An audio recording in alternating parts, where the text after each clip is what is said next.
हम इस वक्त हमें ज्वाइन कर चुके हैं हनीफ गौहर, साबिक चेयरमैन आबाद। हनीफ साहब, इंडस्ट्रियलाइजेशन के हवाले से आपका क्या मौक़िफ़ है? क्या 2024 और 25 भी हमारे मुल्क की सनतों के लिए वबाल बनकर आएगा या फिर कुछ उम्मीदें हैं आप लोगों को? जी, बिस्मिल्लाहिर्रहमानिर्रहीम। आप देखें कि जब तक इंडस्ट्रियलाइजेशन के अंदर जो हमारे क्राइसिस चल रहे हैं मुल्क के अंदर, अगर आप इंटरेस्ट रेट को देखें कि 22% के ऊपर कोई इंडस्ट्री नहीं चल सकती, और जो रेट ऑफ इंटरेस्ट है जी। उसके अंदर जब तक कमी बेशी नहीं की जाएगी उस वक्त तक इंडस्ट्री जो है तो नहीं चल सकेगी। अब जहाँ इंडस्ट्री लगाने की आप बात कर रहे हैं तो देखें कि इंडस्ट्री लगाने के लिए आपको बहुत सारी इंडस्ट्री को चलाने के लिए चीज़ें इंपोर्ट करनी होती हैं, और वो भी केमिकल से मुख्तलिफ चीज़ों से आप इस्तेमाल करने के बाद आप उसको वैल्यू ऐड करके फिर आप एक्सपोर्ट की तरफ जाते हैं। बिल्कुल। तो आज आपके पास पोजीशन ये है कि आपके पास इंपोर्ट करने के लिए फॉरेन एक्सचेंज नहीं है। तो जब तक आप यहाँ पर फॉरेन एक्सचेंज का अरेंजमेंट नहीं करते, रेट ऑफ इंटरेस्ट को नहीं नीचे लेकर आते, तो मैं नहीं समझता कि जो इंडस्ट्री चल सकेगी। आज की जो इंडस्ट्री की सिचुएशन है, आज इंडस्ट्री जो है तो आप किसी भी इंडस्ट्रियलिस्ट से पूछें, वो तकरीबन उन्होंने अपनी जो इंडस्ट्री को चलाने की जो कैपेसिटी है, जी। वो ऑलमोस्ट 10% से लेके 25% पे लेकर आ गए। 75% इंडस्ट्री जो तो उन्होंने अपनी बंद रखी हुई है, ताकि जो उनके लॉसेस हैं, वो लॉसेस उनके कम से कम हो सकें। हनीफ साहब, ये बताएं कि स्टेट बैंक और एफबीआर, इन दोनों में से जी। अगर आपको ऑप्शन दिया जाए कि कौन सा इदारा ऐसा है जो बिजनेस कम्युनिटी को ज़्यादा परेशान कर रहा है? स्टेट बैंक चाहता तो शरह सूद कम कर सकता था, हमारा इन्फ्लेशन का फिगर कम हुआ है, लेकिन उसने नहीं की। जी। एफबीआर आए दिन एसआरओ निकाल रहा है और हर महीने की बैलेंस शीट मांग रहा है। तो कौन से इदारे से सबसे ज़्यादा आप लोगों को नाराज़गी है? मैं समझता हूँ कि हमारी दोनों इदारों से नाराज़गी है। जहाँ से आपने बात की है जी। एफबीआर की, तो एफबीआर ने जो टैक्सेस के भरमार लगाए हैं, क्योंकि उसकी मजबूरी है। क्योंकि जब आप कशकोल लेकर फिरेंगे पूरी दुनिया में कि हमें जो है तो आप जो है तो लोन दें, उधार दें। उधार लेना कोई खुशी की बात नहीं होती है, उधार के ऊपर सूद दिया जाता है। तो जब आप पूरी दुनिया में अभी आप देखें कि तबले बजाए जा रहे हैं पाकिस्तान के अंदर जी। कि आईएमएफ ने 1.51 बिलियन की किस्त जो है तो अप्रूव कर दी। अब आप ये दिखाएं, आप खुद बताएं ना, आप एक जर्नली, आप तो ये तो मुल्क है। बिल्कुल। अब आप खुद बताएं कि अगर आप किसी के पास जाते हैं कर्ज लेने के लिए, तो क्या कर्ज लेने पर आप खुश होंगे? आप खुश होंगे कि आपको हर महीने या हर साल उसके ऊपर सूद देना पड़े? तो हमारा मुल्क जो है तो दलदल में फंसता जा रहा है दिन ब दिन। जब तक हम सूद की लानत से नहीं निकलेंगे, उस वक्त तक मैं समझता हूँ कि हम परेशान हाल रहेंगे। और जो एफबीआर है, एफबीआर जो है इसी आईएमएफ के प्रेशर में, वर्ल्ड बैंक के प्रेशर में, और जितने हम लेते हैं वो लोग अपनी अपनी कंडीशंस हमसे अप्रूव करवाते हैं। जब कंडीशंस अप्रूव करते हैं तो सकत नहीं है हमारे अब आम लोगों के अंदर। अशराफिया का तो कोई फर्क नहीं पड़ता, जो बिल्कुल। मुल्क का अशराफिया है। लेकिन असल जो प्रॉब्लम आ रहा है हमारे मुल्क के अंदर, वो एक आम आदमी का और गरीब आदमी का है, कि जिसकी वजह से इन्फ्लेशन का रेट बढ़ता जा रहा है। जो महंगाई का जिन है वो कंट्रोल नहीं हो रहा। अब आप ये देखें कि बहुत सारी इंडस्ट्रीज के अंदर बहुत सारे लोग जॉब से लोगों को निकाल रहे हैं। अच्छा, जॉब से निकालना उनकी मजबूरी है, क्योंकि महीना सर पर खड़ा होता है और उनके करोड़ों रुपए का पेरोल बनता है, सैलरी होती है। बिल्कुल। तो जब उनका अपना बिजनेस नहीं होगा तो वो करोड़ों रुपए का पेरोल कैसे निकालेंगे? तो जब बिल्कुल, पेरोल नहीं बेरोज़गारी की निकाल शरह में सकेंगे इज़ाफ़ा तो हो वो रहा है। लोगों को बेरोजगारी करेंगे। अमन-ओ-अमान की सूरत-हाल भी ख़राब हो रही है। अब प्रॉपर्टी सेक्टर की बात कर लेते हैं।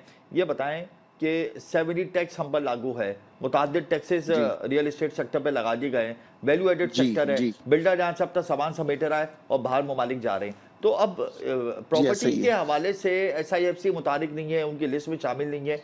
क्यों रियल एस्टेट सेक्टर को दीवार से लगा दिया गया है?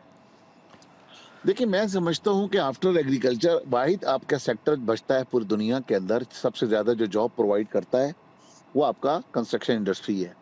अगर आप कंस्ट्रक्शन इंडस्ट्री को इग्नोर करते हैं तो आपकी लॉ एंड ऑर्डर की सिचुएशन खराब होती है। जी। और वो वाहिद इंडस्ट्री कंस्ट्रक्शन इंडस्ट्री है जिससे रिलेटेड 72 रिलाइड इंडस्ट्रीज हैं। अब ये बाकी क्यों इंडस्ट्रियां बैठ रही हैं? जी। वो इस वजह से बैठ रही हैं कि टाइल वाला टाइल बना के किसको बेचेगा? कंस्ट्रक्शन में तो जब हम बिल्डिंगें बनाएंगे, बिल्कुल। सोसाइटीज बनाएंगे, बेंगलोज बनाएंगे, तो हम टाइल लगाएंगे। तो जब हमारे पास ही काम नहीं होगा और जो कंस्ट्रक्शन इंडस्ट्री के ऊपर टैक्स की भरमार कर दी जाएगी, और ये सैमनी टाइप के टैक्सेस या बाकी बाकी दीगर टैक्सेस, जब भी आप ये देखें कि अभी भी आईएमएफ की ये डिमांड है कि जनाब अभी भी कंस्ट्रक्शन इंडस्ट्री पे टैक्स नहीं है, मजीद आप बढ़ाएं। तो मज़ीद आप बढ़ाएँ, जितने बिल्कुल। टैक्सेस बढ़ाएंगे, और इस बजट में तो मज़ीद टैक्सेस अब आप लगने ये वाले हैं देख, रियल एस्टेट सेक्टर पे। अब आप अगर रियल एस्टेट, तो पहले आपको पता है बिल्कुल बिल्कुल पाकिस्तान में सो चुका है इस वक्त। बिल्कुल आपके रियल एस्टेट तो किसी सूरत भी नहीं चल रहा, रियल एस्टेट में तो कोई चीज नहीं बिक रही है, क्योंकि हम तो प्रैक्टिकल रियल एस्टेट में कैसे हम जो तो ये काम कर सकते हैं।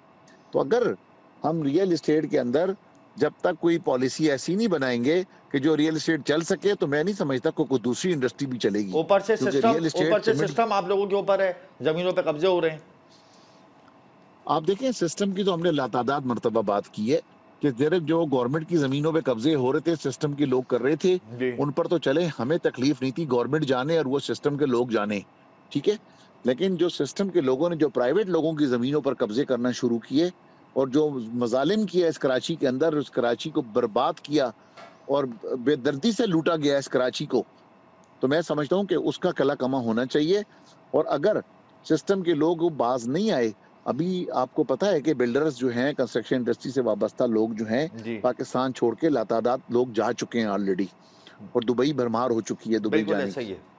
तो आप ये देखें कि जो बाकी चंद लोग रह गए हैं, जी तो वो भी सारे के सारे चले जाएंगे, आखिर में वो भी ये यहाँ पे बता नहीं दें, रुकेंगे। आखिर में ये बता दें, एसआईएफसी को अप्रोच किया है आबाद ने? आप लोग अगर एसआईएफसी के पास जाएं, रियल एस्टेट और कंस्ट्रक्शन सेक्टर की अहमियत को उजागर करवाएं, तो यकीनन कुछ बात बन जाए।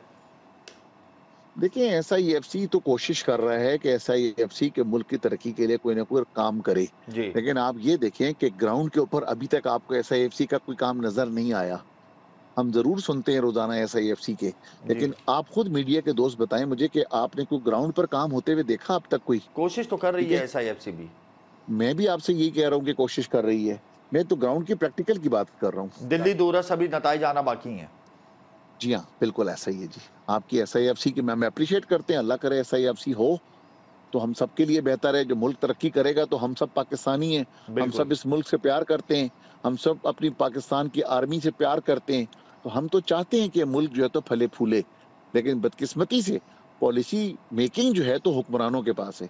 उनको चाहिए कि वो ऐसी पॉलिसियां बनाएं कि जी एक आम आदमी आराम से अपनी जिंदगी गुजार सके। ये जो आज जो गंदम का स्कैंडल आया हुआ है, जी लोग रोडों पर ना आए। एक तरफ जो है तो आप ये देखें कि मौलाना फजलुर रहमान की पार्टी रोडों पे निकल रही है, जी एक तरफ पीटीआई वाले रोडों पे निकल रहे हैं, एक तरफ सुन्नी इत्तेहाद वाले रोडों पे निकल रहे हैं, एक तरफ वहदत मुस्लिमीन वाले पॉलिटिकल निकल रहे हैं, अनसर्टेनिटी है, बिल्कुल हजरत। सही कह रहे हैं आप। सबको तो एक जब पेज पे तक जमा होना पॉलिटिकल चाहिए। स्टेबिलिटी नहीं आएगी इस जी मुल्क के अंदर, उस वक्त तक ये मुल्क तरक्की नहीं कर सकेगा। तरक्की नहीं कर सकेगा। बहुत शुक्रिया हनीफ साहब, आपने अपना कीमती वक्त दिया।